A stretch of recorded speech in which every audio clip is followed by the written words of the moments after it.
So picture this. It's 1925, and commercial radio is barely, a blip on the cultural radar at this point. Right. It was just starting out. Exactly. It was this chaotic, crackling mess of experimental frequencies. I mean, most people didn't even own a receiver in their homes yet. Yeah, super niche. But in that exact year, 10% of all radio stations in the United States were built, owned, and operated by one entirely unexpected group. And it's one of those historical statistics that just completely upends how we view technology adoption, honestly. It really does. Yeah. Because that group was churches. Yeah, long before massive corporations figured out how to, monetize the airwaves, religious leaders were out there literally building broadcasting towers. They were laying cable. Right. Laying cable and really pioneering a whole concept of an invisible distributed audience. And they were doing it because they recognized something pretty fundamental. The medium to reach people had completely shifted. And today, we are staring down the barrel of a shift that is exponentially larger than that radio boom. Only this time, obviously, it's not radio towers. It's fiber optic cables, open source broadcasting software, and artificial intelligence. Which brings us to the stack of sources sitting right in front of us today. Yes. Because for this deep dive, we are doing something a little bit different. We aren't just here to absorb information. Today, you and I, and you, the listener, are acting as a critical editorial team. I love this framing. Right. We've been handed this document. It's titled The Digital Pulpit, The New Frontier of Global Ministry. Catchy title. Yeah, and it's this comprehensive, wildly ambitious blueprint designed to teach traditional leaders how to completely migrate into the digital space. And alongside it, we actually have something incredibly rare. Oh, the Q&A. Yeah, we have the raw, unfiltered Q&A session from the authors themselves, like the messy, behind-the-scenes whiteboard session where they argued about all these concepts before they polished them for the public. Which is so valuable. Having both the polished essay and those raw foundational arguments, it gives us such a unique opportunity here. It really does. We aren't just reading a sterile manual, We can actually see the philosophical scaffolding underneath it. Exactly. We can see where the authors felt super confident, and more importantly, where they hesitated. Where the cracks are. Right. So our mission today is to audit this blueprint. We want to know if this document is actually a flawless teaching tool for someone who's trying to build a digital community right now. And to do that, we have to strip it down. Yeah. We're evaluating 3 core elements. Number 1, does it effectively communicate the why? Like, can it actually convince a traditionalist that this matters? That's a huge hurdle. Huge. And number 2, does it clearly identify who this technology actually helps? And does its demographic targeting actually hold up to the harsh reality of user friction? Oh, the friction is a big one. We'll definitely get into that. And number 3, how actionable is its step-by-step technical roadmap? If I hand this to an absolute beginner, will they succeed? Or will they literally throw their computer out a window? It's basically a stress test of the entire digital ministry architecture. Okay, let's unpack this.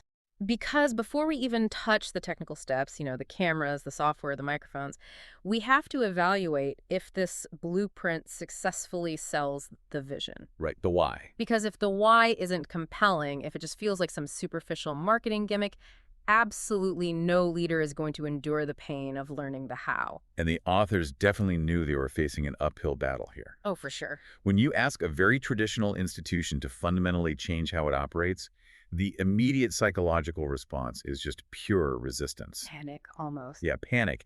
And the blueprint anticipates this by framing digital ministry not as some temporary pandemic-era Band-Aids, but as a permanent structural evolution. They argue it's a logistical necessity based on just pure economics. They paint this super vivid picture of the mid-century evangelist model.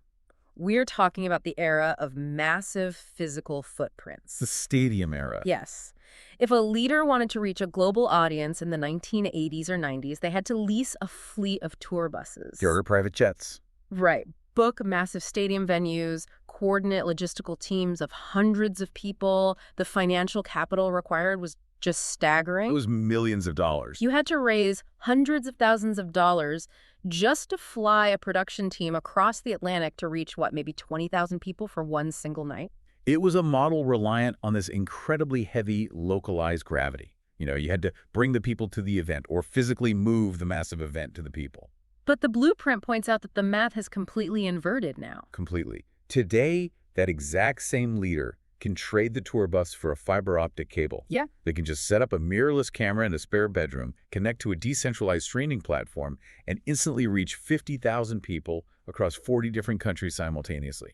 And do it for what? Like the cost of a monthly internet bill and a decent ring light? Basically, yeah. The barrier to mass communication hasn't just shrunk, it has effectively vaporized. But what fascinated me wasn't just the economic argument, it was the historical argument they made. Oh, the media lineage. Yes, they traced this lineage of media adoption to prove that the church doing this isn't some modern secular disruption. Right. If we connect this to the bigger picture, the authors are employing this brilliant rhetorical strategy.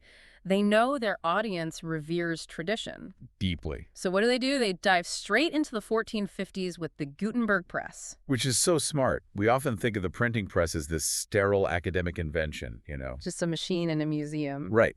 But the blueprint highlights how it was immediately weaponized for mass communication by religious reformers. They literally call the Protestant Reformation human history's first viral media campaign. Which is an incredibly accurate way to describe it. It really is. I mean, you had Martin Luther printing these tracts and pamphlets, highly optimized for quick reading, translated into the common language, and just distributed rapidly across all these trade routes. It entirely bypassed the traditional gatekeepers of information, which at the time was the Latin-speaking clergy. Exactly the same way a YouTube video bypasses traditional broadcast television networks today. Wow. Yeah, that's a perfect parallel. And they didn't stop at the 1400s either. They moved into the 1700s and 1800s with the Postal Service. Oh, the John Wesley stuff. Yeah, the text details how Wesley and the early revivalists utilized the mail system to distribute standardized study guides, devotionals, and written sermons. And the mechanics of that are actually quite staggering when you stop and think about it. Wesley wasn't just like writing letters to friends. No. He was essentially building an early analog version of an asynchronous digital course. Right. He would write a study guide, hand it to a network of circuit riders, literally men traveling on horseback, who served as the physical distribution network. Like an analog internet. Exactly. They would deliver these guides to isolated home groups scattered all across the frontier. And those groups would study the material during the week, completely independent of a centralized building, and then gather to discuss it. It was a hybrid discipleship network centuries before the concept of hybrid learning even existed. And that leads right back to our radio statistic from 1925 that you mentioned at the start. Right, Amy Semple McPherson. Yes. She built her own radio station, KFSG, in 1924. She didn't just buy airtime on someone else's show. She built the actual infrastructure. And a year before that, R.R. Brown founded the World Radio Congregation, which the blueprint notes was essentially a fully decentralized, broadcast-only church congregation established a full century before the internet. A full century. The rhetorical power of laying out that specific timeline is just profound. It really disarms the reader. It does. The blueprint is basically looking the traditionalist in the eye and saying, you're afraid that using the internet means abandoning tradition. But the actual tradition of the church is to be the very first to adopt new mass media, to go exactly where the people are. It entirely reframes the conversation. Completely. And that concept going where the people are brings us to what I think is the psychological core of their argument, the whole modern well versus the digital lobby concept. This part was fascinating. So in ancient times, the community well was the gathering place. The text argues that the global marketplace of ideas, the modern well, is the internet. That's where humanity is living out its daily life now. Right. But then it pivots to analyze the physical church building, and it introduces this concept of church entry friction. And this is perhaps the most empathetic part of the entire document, honestly. I agree. The authors acknowledge that for the unchurched or the sort of done-with-church demographic, walking through the physical doors of a brick-and-mortar building is deeply, viscerally intimidating. They list out the components of this friction, too. Severe social anxiety, the fear of judgment, intense spiritual skepticism, and, frankly, past church hurt. That's a big one. If someone was burned by a toxic community in their past, asking them to physically wake up and walk into a new building on a Sunday morning is a massive psychological ask. It's huge. Yeah. You're asking them to step into an environment where they don't know the cultural rules, they don't know the jargon, and they feel entirely visible and vulnerable. Yeah, everyone's looking at the new person. Exactly. And the blueprint counters this by positioning digital ministry, whether that's a live stream, a recorded podcast, or like a text-based Discord server, as a digital lobby. A digital lobby. I love that term. It is a low-risk, highly controlled environment where seekers can just test the waters completely anonymously. Think about how you and I make decisions in everyday life. Like, if I hear about a new restaurant, I don't just drive there and walk in blind. No, never. I go online, I pull up their menu to see if I even like the food, I read the Yelp reviews to see if the staff is friendly. You look at the pictures on Google. Yes. I scroll through user-uploaded photos of the interior so I know what the lighting is like, what people are wearing, what the overall vibe is. I am entirely mitigating my risk before I ever commit my physical presence. That is exactly the mechanism the blueprint is leveraging here. The digital lobby removes the risk of the unknown. It does. A skeptic can sit in the back row of a live stream on their laptop, entirely anonymously, with the volume low, and just observe. Or just watch a clip. Right. They can engage with the 60-second video clip precisely at their point of pain, in the privacy of their own bedroom, at 2 in the morning, when a physical church building is locked and completely empty. It gives the user complete agency. If they don't like what they hear, they don't have to awkwardly stand up and walk out of a pew while everyone watches them leave. The worst feeling. They just close the tab. Boom, gone. And the authors actually cite data showing that a significant portion of modern seekers actively prefer to process and practice their faith privately first. Oh, really? Yeah, observing from a distance, Yeah. long before they ever feel comfortable jumping into a physical community. So, as an editorial team evaluating the first part of this blueprint, the why, I think the verdict is pretty overwhelmingly positive. Oh, absolutely. It doesn't just list facts. It dismantles the fear of the new by wrapping it in the security of history. Well said. It powerfully shifts the perspective away from the panic that the internet will somehow replace the physical gathering. It reframes the digital space as the bridge to the physical space. It creates a super compelling, undeniable mandate. But, and there is a big but here, it is very easy to be convinced by historical narratives and psychological theories in a vacuum. Right. History is about addressing the masses. Mm-hmm. But the moment we step out of the theoretical why and start looking at the specific individual humans this technology is supposed to reach today, a glaring problem emerges in the document. And this is where we have to be critical. Which brings us to the who, the demographic targeting. Yeah. The blueprint claims that the ultimate power of digital ministry is its absolute mobility. It isn't just for, normal people sitting in their suburban homes with great Wi-Fi. It claims to specifically target marginalized, underserved groups that physical buildings simply cannot reach. And they lay out a highly specific demographic map for this. We have the unchurched, which we just analyzed. Yeah. Then we have the chronically ill and the homebound. Okay. We have the chronically mobilized people whose lives prevent geographic stability. So long-haul truckers, deployed military personnel, traveling nurses. Makes sense. And finally, the demographic they call the totally unreached. Right. They specifically refer to this group as living in the 1040 window. And we definitely need to clarify exactly what that means for the listener, because the blueprint uses the term assuming everyone just naturally knows it. Yeah, it's a bit of insider jargon. So the 1040 window is a geographic and sociological term. It refers to the rectangular area of the globe located between 10 degrees and 40 degrees north of the equator. If you look at a map, this stretches from North Africa, across the Middle East, and all the way into Asia. Got it. And the reason this demographic is highlighted is because this specific geographical window contains the majority of the world's population that has zero access to traditional religious resources. And often they are in countries where it's restricted, right? Exactly. More importantly, it contains nations with incredibly hostile, highly policed governments where physical gatherings are strictly monitored and physical religious texts might be entirely illegal. Okay, so we have these highly distinct, highly vulnerable demographics. And for each one, the blueprint prescribes specific digital platforms to reach them.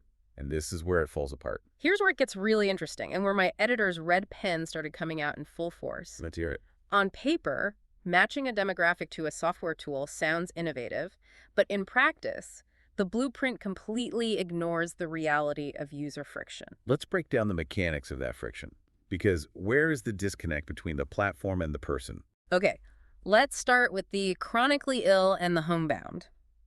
We are very often talking about the elderly or individuals dealing with severe physical fatigue, maybe cognitive fog from medication, or limited dexterity. Right. The blueprint solution for this group create a Discord prayer room to bring the community to their bedside. Discord. Yes, Discord. Have you looked at the user interface of Discord recently? Chaotic. It was built by gamers, for gamers. It is notoriously dense. When you open Discord, you aren't just joining a simple chat room. No, you're hit with a wall of information. You have to navigate a left-hand column packed with server icons. Inside a server, you have a nested hierarchy of text channels marked with hashtags and voice channels marked with little speaker icons. Yeah, the notifications. The screen is constantly flashing with push notifications, animated emojis, user status updates, and a cultural vernacular that relies heavily on keyboard shortcuts and slash commands. It is an overwhelming sensory experience for a tech-savvy 20-something. Now, think about the listener's own experience. Think about the last time you tried to teach a grandparent or an elderly relative how to switch the input on a modern television remote. Oh, it's a nightmare. Or how to attach a photo to an email. Now imagine asking that exact same individual to download Discord, create an account, verify their email, find a specific server invite link, navigate past the welcome screen, scroll down to the specific Tuesday prayer voice channel, and remember to unmute their microphone icon. The friction is insurmountable. Does that homebound person have the tech literacy to do that? No. Not at all. They will try it exactly once, get lost in a sea of nested menus, feel deeply frustrated and stupid, and they will close the app forever. The blueprint assumes that because the tool can host a voice chat, it is the right tool for this user. It entirely ignores the human element. It's so frustrating. It conflates capability with accessibility. Exactly. And what about the chronically mobilized demographic? The blueprint suggests using legacy teleconference apps like TalkShoe or even Spotify for long-haul truckers. Right, and their logic here is based purely on data consumption. They argue that low bandwidth audio guarantees a connection even when a trucker is driving through patchy cell service on some rural interstate highway. Which technically is a valid point about bandwidth limits. Yeah, technically. But again, look at the physical reality of the user here. A trucker is operating an 80,000-pound vehicle at 70 miles per hour. Yeah. Is a legacy teleconference app, which might require dialing in, punching in a multi-digit room access code, and navigating a clunky interface to mute or unmute themselves to speak truly the safest and most frictionless way for them to connect. Exactly. Or does it require way too much visual attention and button pressing on a tiny screen? Right. If the app drops the connection in a dead zone, does it auto-reconnect smoothly, or does the driver have to literally pull over to the shoulder to mess with their phone? The blueprint beautifully identifies who is hurting and who needs community. It really is a deeply compassionate document in its targeting. It is. But it completely, utterly glosses over the friction of actually onboarding these people. Access does not equal usability. Just because a homebound individual owns an iPad does not mean they possess the digital fluency to navigate a gamified ecosystem like Discord. But this raises an important question, and honestly a bit of an alarming one. Because the most extreme example of this user friction blind spot is their strategy for the 1040 window. The totally unreached in hostile nations. Yes. The document lays out a strategy that sounds like something straight out of a cyber thriller. It really does. It notes that over 70% of the globe now has mobile access, billions of smartphones. So the authors propose bypassing dictators and state-run media entirely. Right. They suggest that a seeker in a heavily policed nation can simply use a smartphone paired with a VPN, a virtual private network, to secretly watch online teachings. And it goes even further than that. It says they can join encrypted, anonymous discipleship groups using WhatsApp or Discord. Again with Discord. Yeah.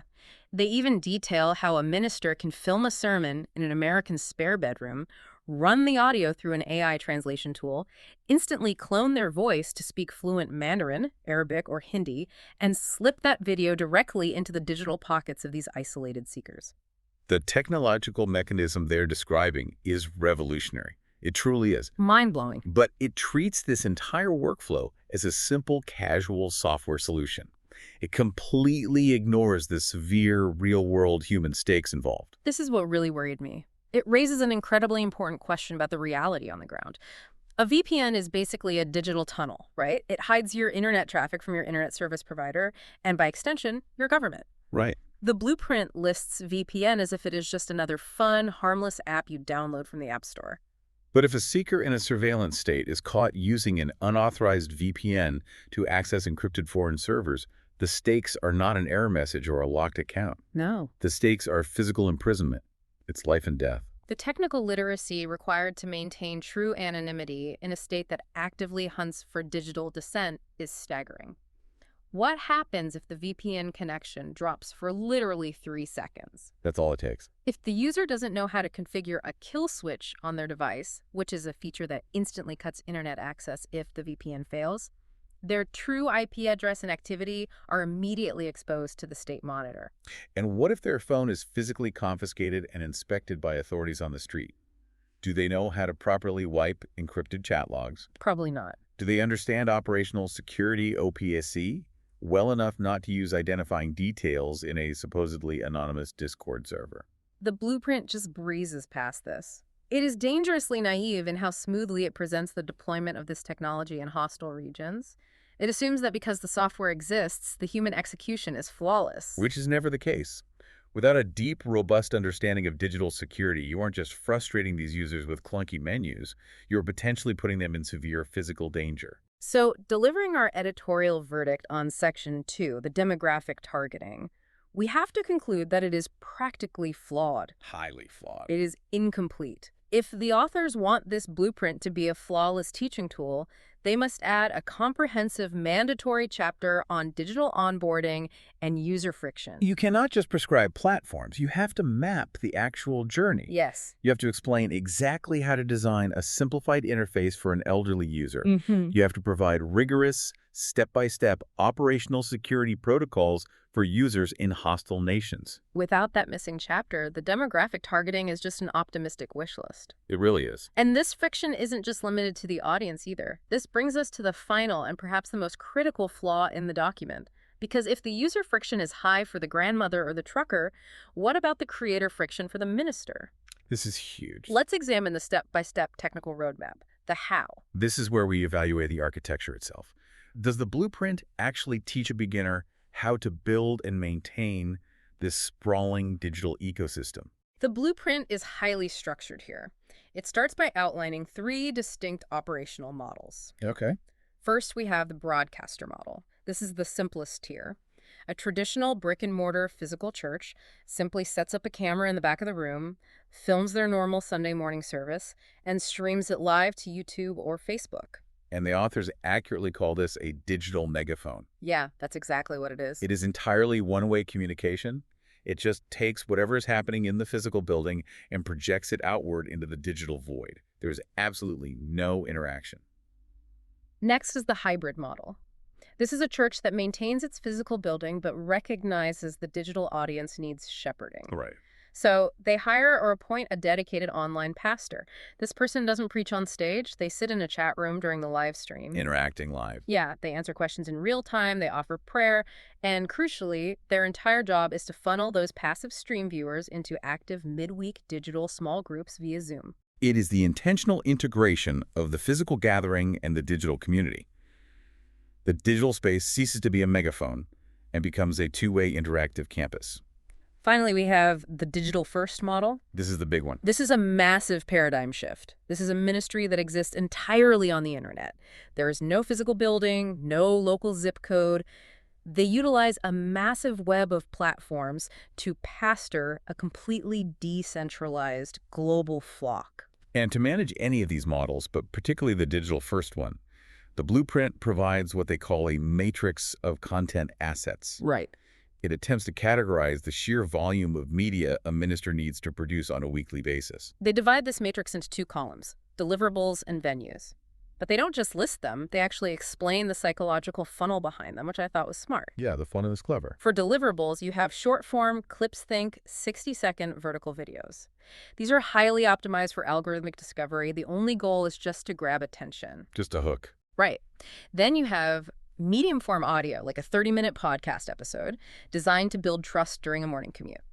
Finally, you have deep-dive interactive workbooks and long-form written devotionals for serious study. And they map these deliverables directly to specific venues based on user behavior. Yes. So short-form clips go to the public squares, TikTok, Instagram Reels, YouTube Shorts.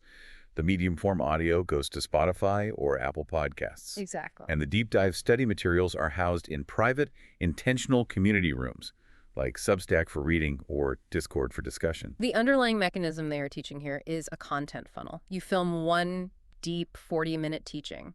You don't just post it once. You extract 5 different 60-second highlight clips and trip them onto TikTok over a week. Repurposing. Right.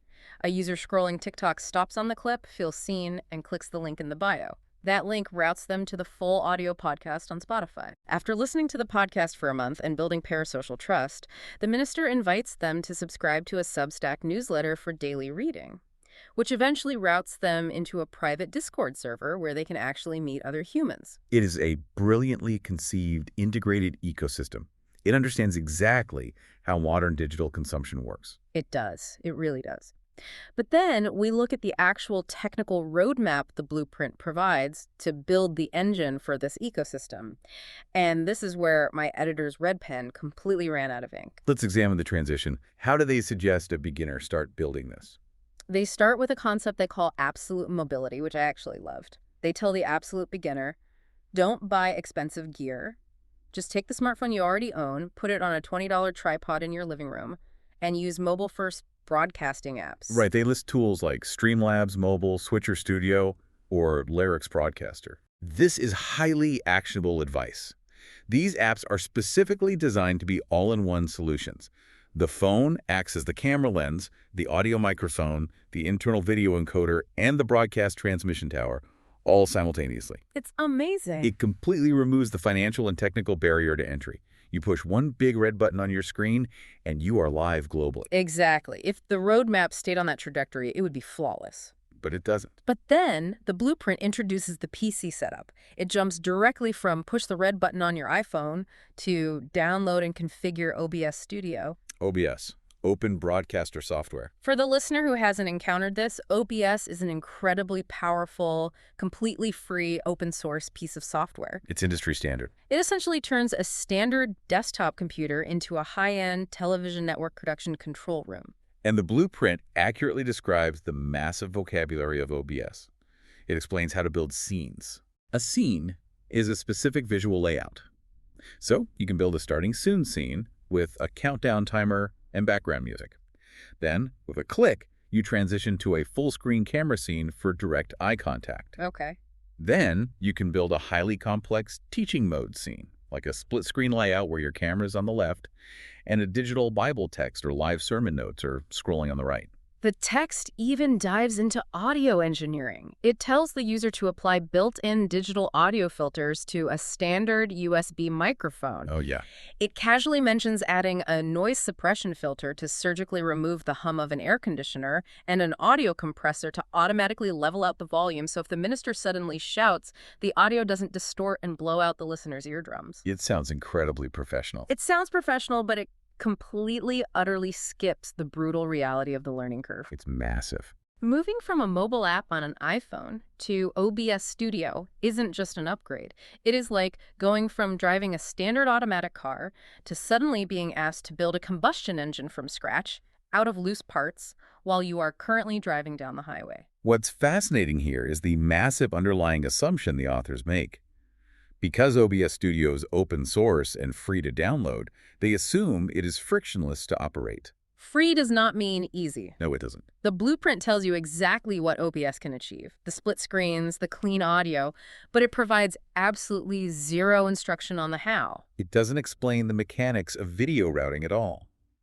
When you open OBS for the first time, you are staring at a blank, dark, gray canvas. That is terrifying. The software doesn't automatically know where your camera is. You have to manually add a video capture device, select the right driver, and match the resolution. And it doesn't explain byte rates. Oh, byte rates. Think of a byte rate like a digital water pipe connecting your computer to YouTube. If you tell OBS to pump 10,000 kilobits of data through a pipe that your home internet provider has capped at 5,000. The pipe bursts. The pipe bursts. The video stutters, frames drop, and the stream completely crashes. The blueprint doesn't even mention the word upload speed. And it completely ignores the painful reality of latency. Yes. If you are building a split-screen teaching mode, pulling video from a camera and audio from a separate USB microphone, they process at different speeds. Yep. Without manually inputting millisecond delay offsets in the advanced audio properties, the minister's voice will not match their mouth movements on screen. It will look like a badly dubbed foreign movie. Exactly. Imagine a traditional 60-year-old pastor reading this blueprint. They are excited, they buy the USB mic, they download OBS, they open that intimidating blank gray interface. And they just freeze. They try to set up a digital Bible scene, they get the bitrate wrong, the audio is out of sync, their stream crashes in front of their congregation, and they feel utterly humiliated. They are going to give up, completely burned out by the creator friction. Exactly. And that burnout compounds exponentially when you look at the financial and operational model they suggest for the digital first minister. Let's look at that, because they have a whole section on the discipleship and sustainability gap. Right. They argue, correctly I think, that you cannot spiritually mature a human being on a diet of 60-second TikTok clips. Yeah. You have to create deep digital products, workbooks, courses, daily newsletters. And practically, these deep products serve a dual purpose. They close the discipleship gap, but they also provide financial sustainability for the minister. Right. They suggest using platforms like Substack. Okay. Substack allows a writer to bypass the algorithm entirely, delivering newsletters directly to an inbox, and it allows readers to pay a monthly subscription. Which is great. The blueprint argues this is how an online minister fends a global operation without relying on a physical offering plate. It is a mathematically sound strategy for independent sustainability. It really is. Cool. But step back and look at the sheer volume of labor. It's staggering. The blueprint paints this highly optimistic picture of a single pioneering digital minister managing this entire matrix. Think about what that actually entails for one person. Let's list it out. You are writing a daily paid Substack newsletter. You are designing interactive PDF workbooks.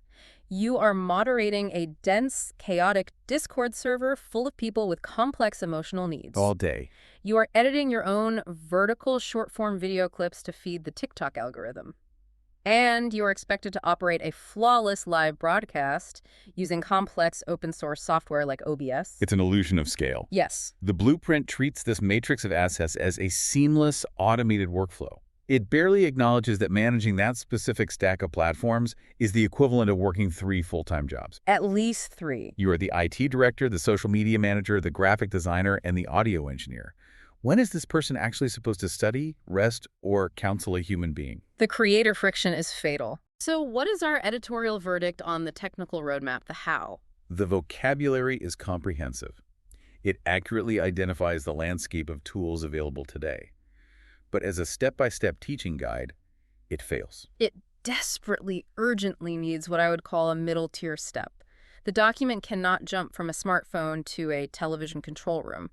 It needs to explain how to bridge that massive gap. How would you design that middle tier if you were rewriting it? Before you ever introduce a beginner to the deep, confusing waters of open-source scene building, you introduce them to web-based broadcast studios. Platforms like StreamYard, Restream, or Riverside. These platforms operate entirely within a standard web browser like Chrome. So no downloads. Right. The layout and the split screens are pre-designed. You don't have to manually configure complex bitrates or worry about audio latency offsets. The cloud server handles all the heavy lifting. You literally just plug in a mic, click Add to Stream, and it works. It's so much more accessible. By entirely omitting that accessible middle tier, the blueprint sets the enthusiastic beginner up for massive technical and emotional failure. So, having thoroughly torn down and rebuilt this blueprint, it is time to step back and look at the overarching takeaway here. We've stress-tested the vision, the demographics, and the technical execution. To summarize the findings of our editorial review, the blueprint is an absolute visionary masterpiece when it comes to explaining the importance of digital ministry. The why is undeniable. Completely. It beautifully frames the internet as the modern well, and it brilliantly utilizes the concept of the digital lobby to lower the psychological barrier for the anxious and the unchurched. But its demographic targeting the who severely underestimates human friction. Yes. It prescribes powerful tools like Discord to vulnerable populations like the elderly without providing any roadmap for onboarding or accessibility. And in hostile nations, it casually suggests VPNs without acknowledging the absolute life and death reality of digital operational security. Finally, its step-by-step technical guide, the how, rushes the user. It ignores the massive learning curve of professional broadcasting software and the crushing labor required to maintain a multi-platform content ecosystem. It is a profound philosophical document, but a deeply flawed technical manual. Well said. So, what does this all mean? If you are listening to this and you are trying to build a digital community, whether that is a decentralized ministry, an educational cohort, or just a passionate hobby group, the ultimate lesson here is about friction. Friction is everything. You cannot just pick the most powerful, feature-rich tools available on the market simply because they look impressive on paper. You have to ruthlessly evaluate the human reality of the people on the other side of the screen. You have to pick the tools that your specific audience, whether they are 80 years old or driving a truck at 70 miles per hour, can actually use without giving up in frustration. And equally important, you have to pick the tools that you have, the technical and emotional bandwidth to manage without burning yourself out. It is a delicate, constant balancing act between technological capability and human usability. It is. And as we wrap up our audit of this fascinating document, there is one final unmentioned concept hidden in the margins of their text that we really need to consider. Oh, what stood out to you? Well, the blueprint enthusiastically embraces the use of artificial intelligence. Right. It talks about AI voice cloning and real-time video translation to instantly dub localized messages into Arabic or Mandarin to slip past hostile governments. Right, bypassing the physical gatekeepers using deepfakes for good. But this raises an incredibly chilling philosophical question for the future of decentralized community. Okay. As these AI tools become utterly indistinguishable from reality, as the voice clones become perfect and the video generation becomes visually flawless, how will a vulnerable seeker ever know the truth? Imagine an isolated individual sitting alone in a heavily policed, restricted nation. They're watching a digital pastor on their screen. How will they ever truly verify that the person they are listening to, the person they are trusting with their spiritual life, is a real, authentic human being? That's a huge problem. How do they know it isn't a highly sophisticated, state-sponsored trap designed to identify dissidents? Yeah. Or simply a completely synthetic AI hallucination? In a fully decentralized, digital-first world, where we rely entirely on screens to connect, how do we prove to each other that we are actually real? Exactly. That is a terrifying and vital question to leave on. Thank you so much for joining us on this critical editorial deep dive. We'll see you next time.